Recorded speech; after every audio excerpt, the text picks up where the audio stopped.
You're not blocked because you're doing prosperity wrong. You're blocked because a part of you still believes it isn't safe to receive. And I know how tender that is to hear, because you may have spent years trying to become better in abundance, more grateful, more positive, more aligned. You've tried to soften your thoughts, to raise your energy, to do all the right things. And still, something in your life keeps tightening right at the edge of overflow. Let that land for a moment.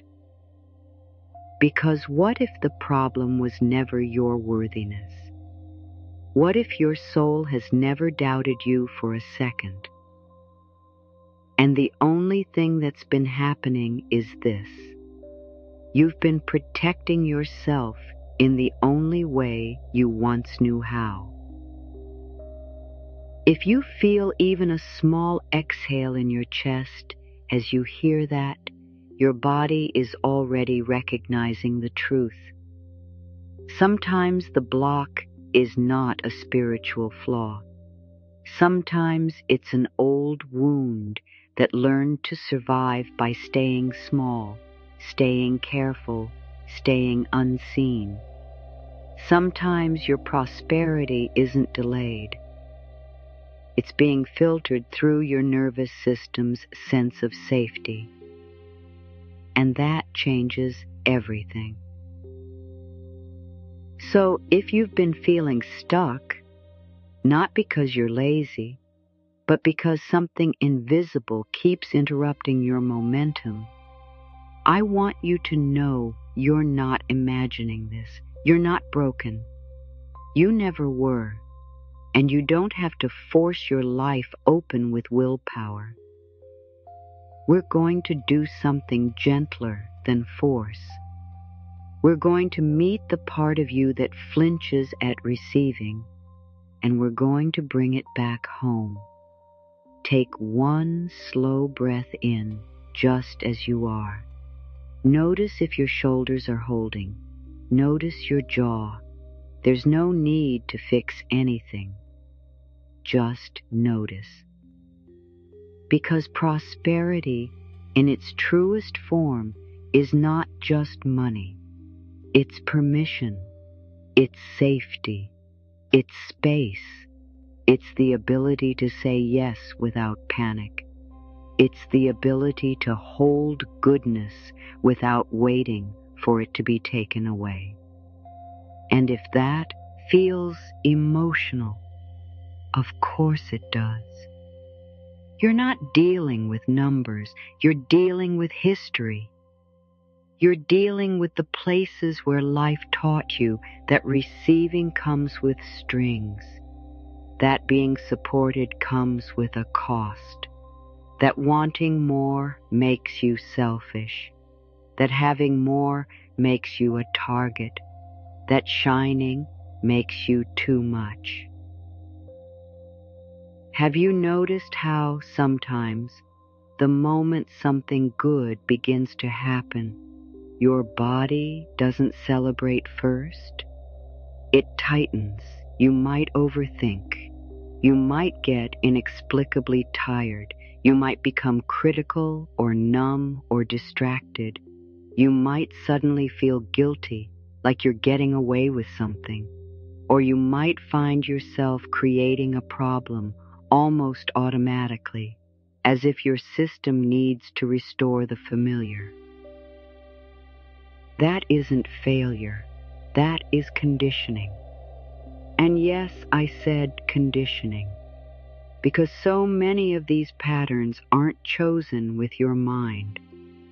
They're stored in your body like a weather memory, like the way your skin remembers winter. Here's what I've come to understand. Most prosperity blocks are not about attracting. They're about tolerating. Tolerating visibility, tolerating stability, tolerating support, tolerating the unfamiliar sensation of things going well. Now, I want to return to the heart of this and let it land like a blessing. You have not been failing at prosperity. You have been healing your capacity to receive it. And that is sacred work.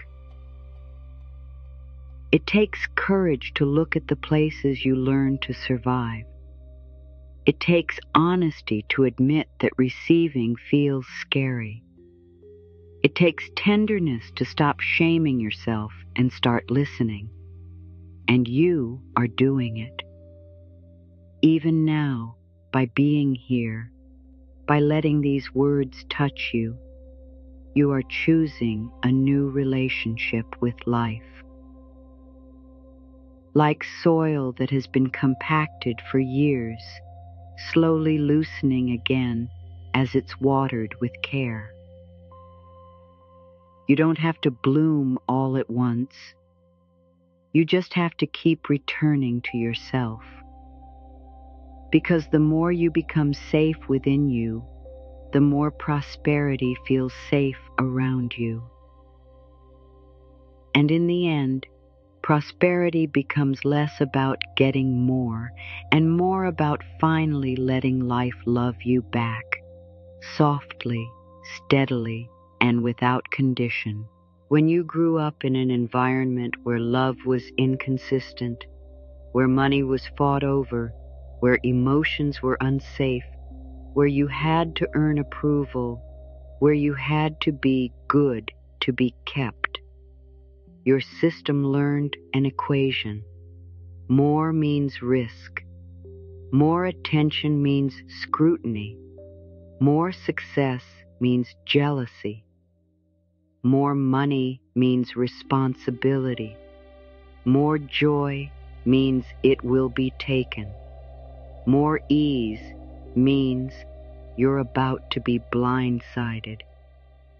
And once your body learns that, it doesn't just change your mindset, it changes your receiving capacity. So let's speak to the part of you that's been trying so hard to prosper, and the part of you that's been quietly terrified of what prosperity might bring. Because both parts exist, and both deserve compassion. You might be someone who works endlessly, always striving, always improving, and yet you feel like you can't get ahead. Or you might swing between bursts of motivation and long stretches of collapse. You might make money and then lose it. You might receive opportunities and then procrastinate. You might feel allergic to consistency, even though you crave it. And you're sitting there wondering, what is wrong with me? Nothing is wrong. Something happened. And the moment we approach this with tenderness instead of shame, the whole story begins to soften. Now, what if the money story you've been trying to rewrite is actually a love story that never got to end safely? What if the way you learned to be loved shaped the way you believe you have to earn? If love was conditional, money will feel conditional. If love was unpredictable, prosperity will feel unpredictable. If love was something you had to chase, abundance will feel like something you have to chase. And if love came with guilt, then receiving anything, compliments, support, money, may trigger guilt in you too. Because your inner world says, if I take, someone else loses. Or, if I have, I'm bad. And or, if I receive, I owe. And you can say affirmations over that all day, darling. But if your body still believes receiving equals danger, your body will keep pulling you back toward what it knows. So the work isn't to bully yourself into abundance. The work is to heal the wounds that taught you receiving was unsafe. I want to share a few of the most common wounds that quietly block prosperity, not as labels, not as diagnoses, but as gentle mirrors. If something resonates, let it resonate softly, and if it doesn't, you can let it float right past you. Because this is about meeting yourself with kindness. One wound is the wound of scarcity, when there was never enough, or it felt like there was never enough. Maybe money was tight, maybe food was limited, maybe time and attention were limited, maybe affection was limited, and you grew up learning that the world is a place where you must compete for survival. People with this wound often become incredibly responsible. They plan, they worry, they stockpile. They can't relax until every base is covered. And even then, their mind keeps scanning for what could go wrong. The prosperity block here isn't laziness, it's hypervigilance. And hypervigilance consumes life force. It keeps you in the vibration of not enough because your nervous system is always preparing for deprivation. If that's you, I want you to know something important. Your need for control makes perfect sense. It's just not the same as safety. Safety isn't having everything figured out. Safety is knowing you can meet life even when it surprises you. And that kind of safety is a relationship you build inside your body. Another wound is the wound of shame. This one is so sneaky because it hides under humility. You might tell yourself you don't want too much. You might feel uncomfortable charging what you're worth. You might downplay your gifts. You might under-earn and call it being spiritual. But somewhere underneath, there's a belief like a quiet bruise. If people really see me, they'll reject me. Or, if I succeed, I'll be exposed. Or, if I have more, I'll be judged. This wound often comes from environments where you were criticized, compared, mocked, or punished for standing out.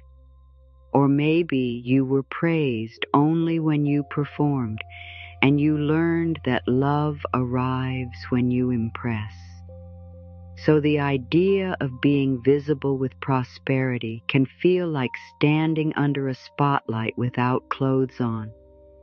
And if your system associates visibility with danger, it will choose safety over success again and again, even while your heart aches for expansion.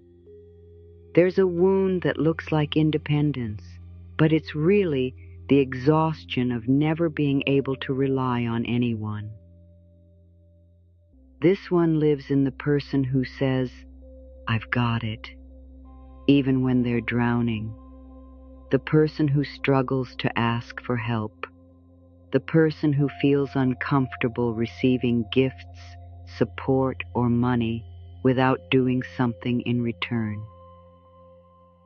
You might even feel suspicious when life brings you something good, like it's a trick. That wound often comes from needing to grow up too soon, being the responsible one, being the emotional container, being the fixer, being the one who held the family together or held yourself together. So receiving feels unfamiliar, unstable, almost embarrassing. And yet, prosperity requires receiving. not just receiving money, but receiving support, receiving opportunity, receiving rest, receiving praise, receiving the idea that you don't have to carry everything alone. If you feel tears in your eyes right now, that's okay. Your heart already knows this. And then there is the wound of betrayal. This one can be profound. If you experienced betrayal, financial betrayal, emotional betrayal, broken promises, abandonment, your system may have learned that stability is temporary and people are unreliable. So when prosperity begins to arrive, a part of you braces for the drop. You might sabotage subconsciously because at least then you control the fall. It's a painful logic, but it's a real one. If I ruin it first, it won't ruin me. You see how tender this is? We're not dealing with bad habits. We're dealing with protective strategies that once kept you safe. So the question becomes, how do we update your system without shaming it? How do we teach your body that receiving is safe now? Here is one of the most compassionate truths I can offer you. You do not need to rip your old patterns out by the roots. You can thank them, you can listen to them, you can hold them. And then you can slowly give your system new experiences of safety, because the nervous system learns through experience, not through lectures. So let's begin with something simple and real. Right now, as you're listening, notice what it feels like to be given something, to be spoken to gently, to be understood, to be held in words. Does your body soften or does it tighten? Do you feel comfort or do you feel skepticism? Do you feel warmth or do you feel the urge to scroll away, to distract, to leave before it gets too intimate? That response is not a character flaw. It's information, and it's precious. Because prosperity is not something you chase outside of yourself. It's something you allow inside of yourself. And allowing requires capacity. So let's talk about capacity. Your receiving capacity is the amount of goodness your body can hold without triggering fear, shame, or overwhelm. Some people can receive a compliment and feel nourished. Others deflect it instantly. Some people can receive money and feel grounded. Others feel guilt, panic, or urgency to spend it. Neither is better. They are just different histories. If you want more prosperity, you don't just ask life for more. You expand your capacity to hold more. And the most powerful way to expand capacity is to create safety in the body. Not by forcing positivity, but by meeting your fear with presence. Here's a practice you can try, and you can do it in the smallest way. It's called micro-receiving. Pick one tiny thing you can receive today that doesn't overwhelm you. A sip of water with full attention. A compliment without deflection. A moment of rest without earning it.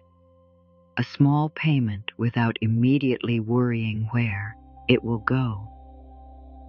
Someone opening a door for you without rushing past them. And when you receive it, pause. Feel it for 3 seconds longer than you normally would. Let that settle for a moment, because many of us have learned to receive like it's hot, touch and release, never letting goodness sink in. And your body can't build a new pattern if you won't let the experience register. So we're teaching your system it's safe to have this. And yes, I said safe. Now there's something else most people don't talk about when it comes to prosperity blocks, and this is important to hear. Sometimes your prosperity is blocked by loyalty, not conscious loyalty, soul loyalty. You might be loyal to your family's struggle, loyal to your mother's sacrifice, loyal to your father's pain, loyal to your community's story. And in that loyalty, having more can feel like betrayal. So you shrink, not because you don't want prosperity, but because you don't want to outgrow the people you love. Have you ever felt that? That if you rise, you might be alone? If that's true for you, I want to offer a reframe that can soothe something deep. Your growth doesn't abandon your people. Your growth becomes a new possibility in the field. You are not leaving them behind. You are showing what can be different. And you can love them, honor them, and still choose ease. You can carry love without carrying pain. That is maturity. That is healing. Now let's talk about another sneaky pattern that blocks prosperity: the addiction to urgency. If you grew up in chaos, your system may have learned to feel alive only when there is pressure, only when there is drama, only when there is a problem to solve.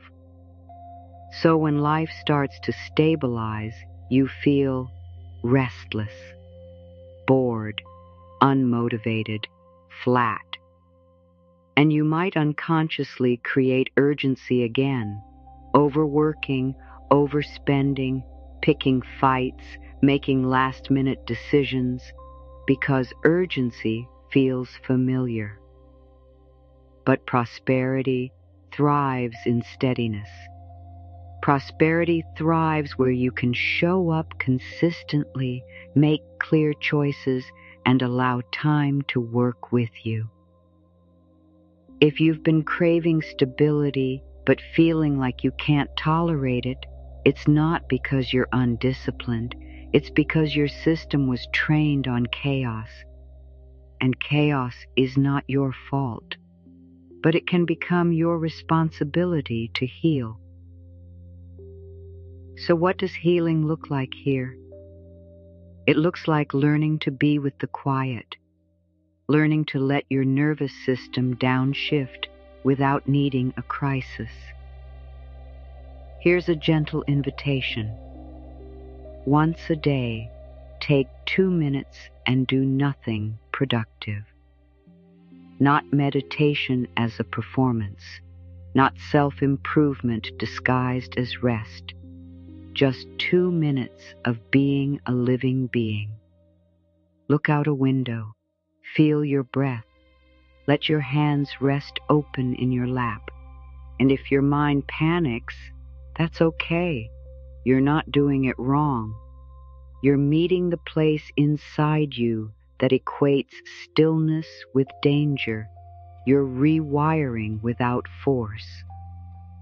Now, I want to name something with great tenderness. Sometimes the wound that blocks prosperity is grief, unspoken grief. Grief for what you didn't receive, grief for the years you overgave, grief for the child who had to grow up too fast. Grief for the dreams you postponed while you survived. And until grief is honored, the heart sometimes resists expansion because it doesn't want to pretend everything is fine. So if you've been trying to manifest over unresolved grief, your system might be saying, please don't skip me. And I honor that. You don't have to bypass your pain to be prosperous. You can include your pain in your healing. You can say, yes, that happened, and I am still allowed to receive. You can let grief be a river that moves through you, not a wall that stops you. Like rain that softens the ground so new roots can take. And as you hear me say that, notice your body again. Do you feel softness or resistance? If there's resistance, it might sound like, but I don't deserve it. Or, but it's not that easy. Or, but life is hard. And yes, life can be hard. This journey hasn't been easy for you. So many souls are walking through this exact transformation, feeling exactly what you're feeling. And yet here you are, still searching, still open, still willing to heal. That takes immense courage, and I see it. Now let's go deeper into the mechanics of self-sabotage, because it can look so confusing. Sometimes you procrastinate right when you get an opportunity. Sometimes you lower your prices after a big yes. Sometimes you attract relationships that drain you right as your work begins to flourish.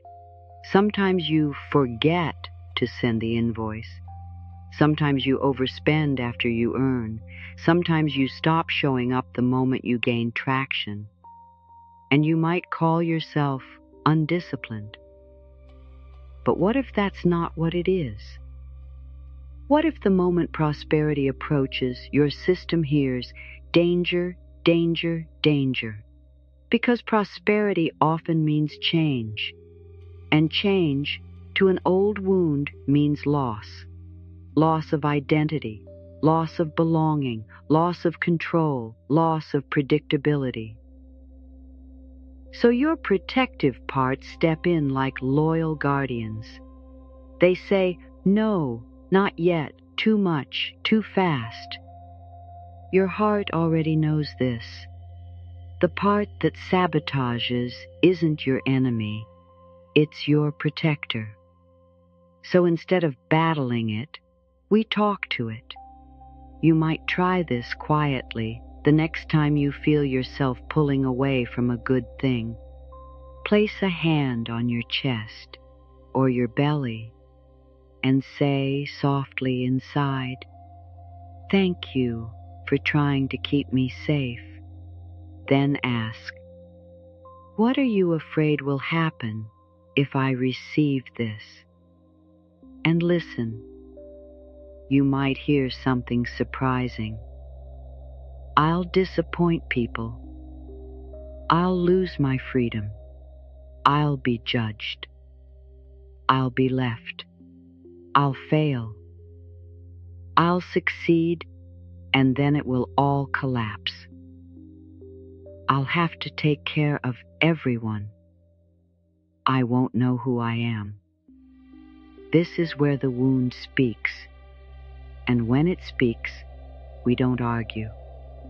We soothe. We say, that makes sense.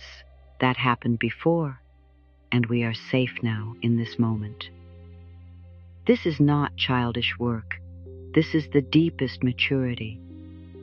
Because healing the wound isn't about proving it wrong. It's about giving it what it didn't receive. Presence, steadiness, truth, love. Now, remember how I said prosperity is a relationship, not a result? Let's explore that. If prosperity is a relationship, then you can ask, how do I relate to it? Do you chase it? Do you distrust it? Do you cling to it? Do you fear it? Do you push it away? And then you can ask something even more revealing. How do I relate to love? Because often it's the same pattern. If you chase love, you might chase money. If you distrust love, you might distrust success. If you cling to love, you might cling to income with fear. If you push love away, you might push opportunities away too. So the healing isn't just financial, it's relational. It's learning to receive without bracing, learning to hold without gripping, learning to enjoy without waiting for punishment. And that is a nervous system practice. Here's a simple body-based practice that can change everything over time. It's called receiving breath. When something good happens, an email, a payment, a compliment, a kind moment, pause. Inhale slowly and imagine the breath moving into the back of your heart, like warmth spreading between your shoulder blades. Exhale and let your shoulders drop 1 millimeter, that's all.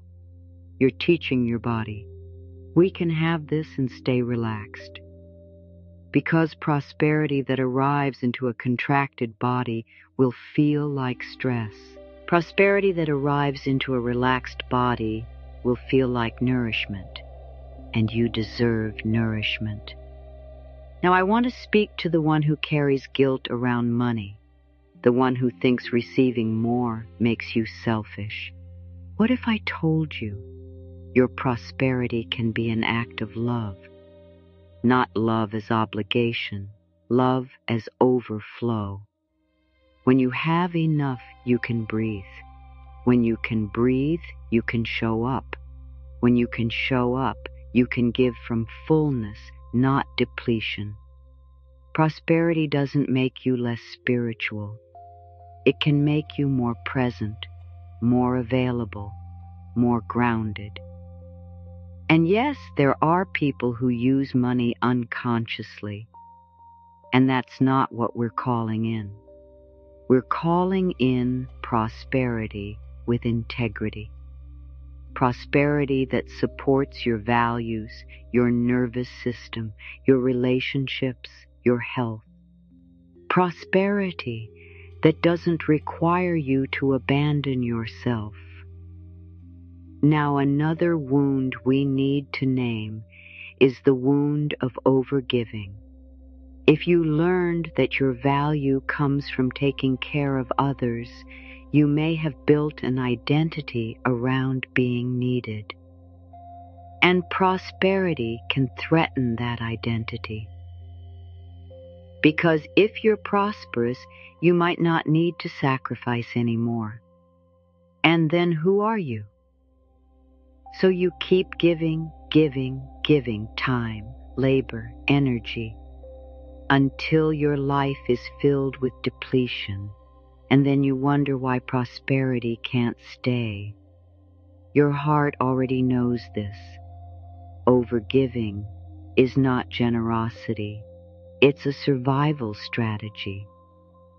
And the medicine here isn't selfishness. It's balance. It's learning to let your giving come from choice and learning to receive without apology. If you've been carrying this, you might practice one small boundary this week. Not a dramatic confrontation, just one small no where you usually say yes. One small pause before you rescue. One moment where you ask yourself, do I truly want to give this, or am I trying to earn safety? And when you choose yourself, your system learns a new truth. I am safe even when I don't overextend. Prosperity grows in that soil. Now I want to open a loop just briefly, because there's one piece that most spiritual teachings miss, and it's the piece that changes everything.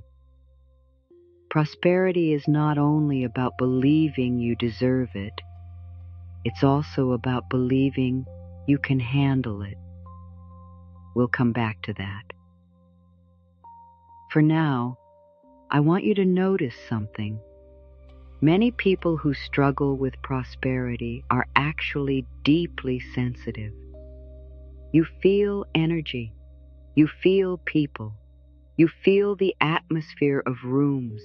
You feel the undercurrent of conversations.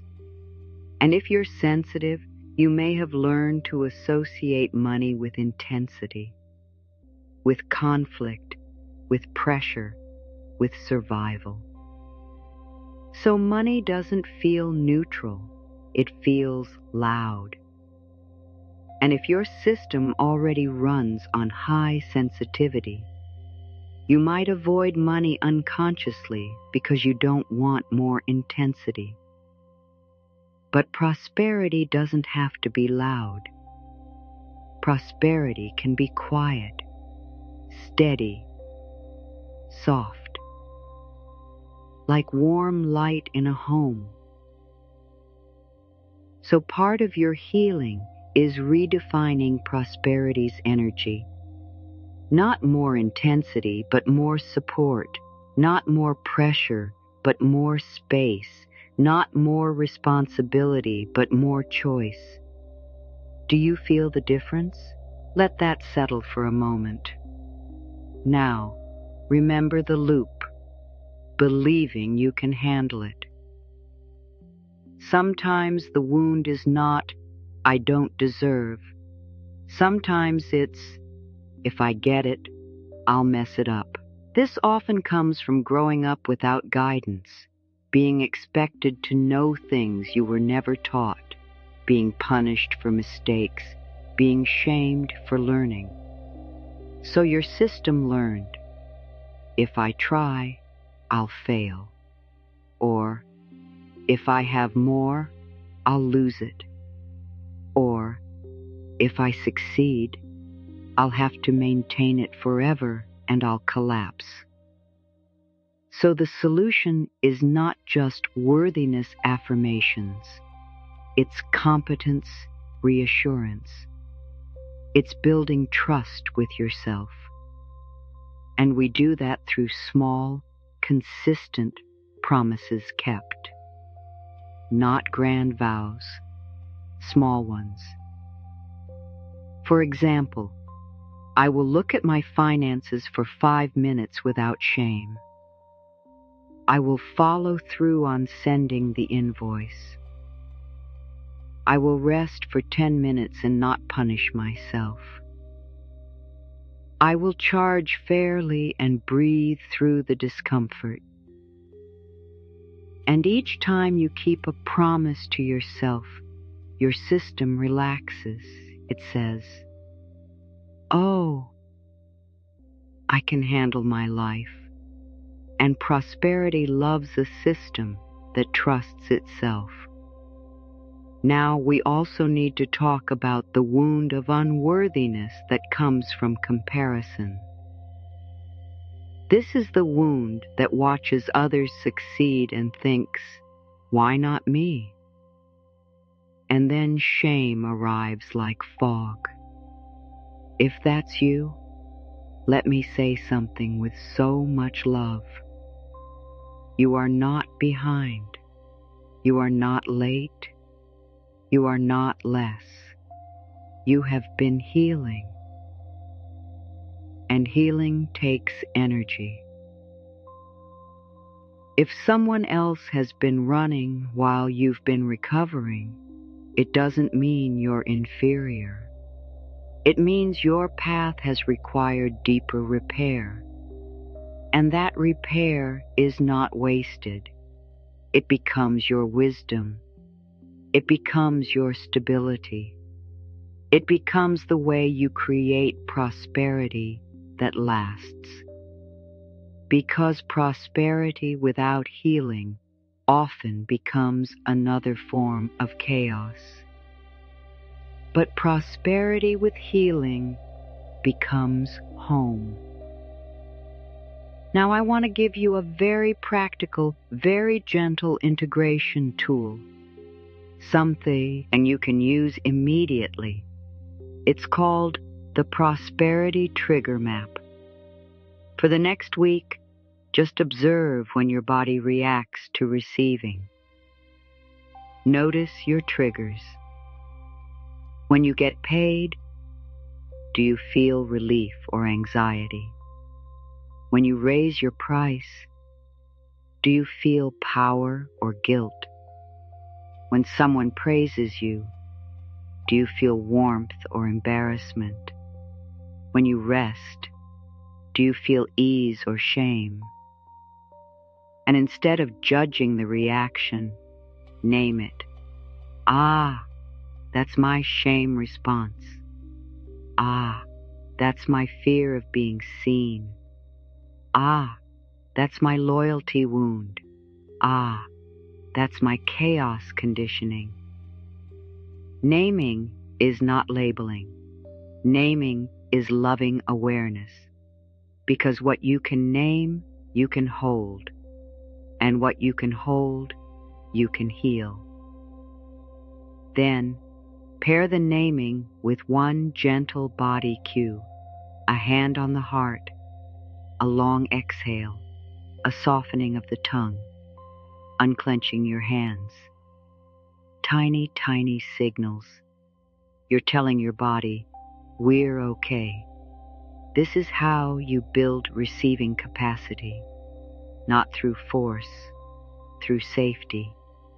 And as you move forward, you might start to notice subtle shifts, not necessarily a sudden windfall, but a new steadiness in how you relate to life. You might find yourself responding to opportunities with less panic. You might notice you don't rush to spend the moment you earn.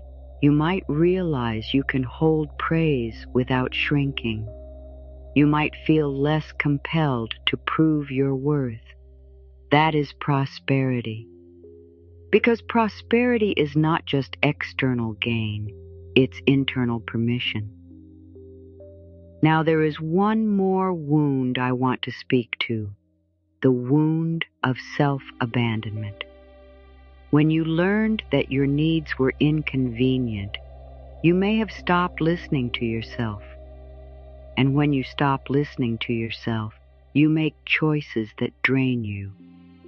You say yes when your body says no. You work when your soul says rest. You stay where you're undervalued. You accept less than you need. Prosperity cannot thrive where you abandon yourself, not because life is punishing you, but because your energy leaks where you betray your truth. So the healing here is simple, but it's not always easy. It's returning to yourself in small moments. Asking, what do I need right now? Not what do I want in a dramatic way, just what do I need? Water, a pause, a boundary, a truth spoken, a slower pace,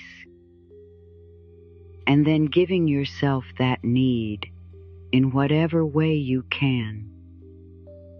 This is how you teach the universe how to treat you, not with demand, with alignment. Now, I want to bring this all together gently. Your wounds have been blocking prosperity because they have been protecting you from danger. They have been saying, if we receive more, we might lose more.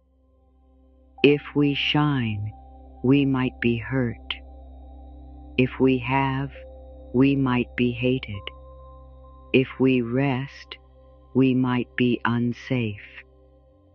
If we succeed, we might be alone. And those fears deserve tenderness, but they are not the final truth. Somewhere deep inside, you've always known you were made to receive. You were made to be supported. You were made to live with enough. Enough time, enough love, enough resources, enough breath. This is important to hear. Prosperity is not a reward for perfect people. Prosperity is a natural state that returns when the inner war ends. When you stop fighting yourself, when you stop proving, when you stop punishing, when you stop confusing safety with struggle. And the way we end the inner war is not by declaring yourself healed overnight. It's by meeting your life with presence again and again. So here's your integration, offered as invitations, not commands. If you choose one thing from all of this, let it be this. Practice micro-receiving. Let goodness in 3 seconds longer than you normally would. Let your body learn that it can hold good things and remain safe. And if guilt arises, place a hand on your heart and say, I am allowed to receive. If fear arises, say, I understand why you're scared, and we are safe now. If shame arises, say, you don't get to decide my worth anymore. If loyalty arises, say, I can love you and still grow. And if grief arises, say, I will not bypass you. I will hold you. You might even create one touchstone phrase to return to when you feel yourself tightening around prosperity, a simple one. Receiving is safe now. Or, I can have good and stay grounded. Or, life can support me. Or, I don't have to earn my right to exist. Choose the one that makes your chest soften, even slightly. That softness is your compass.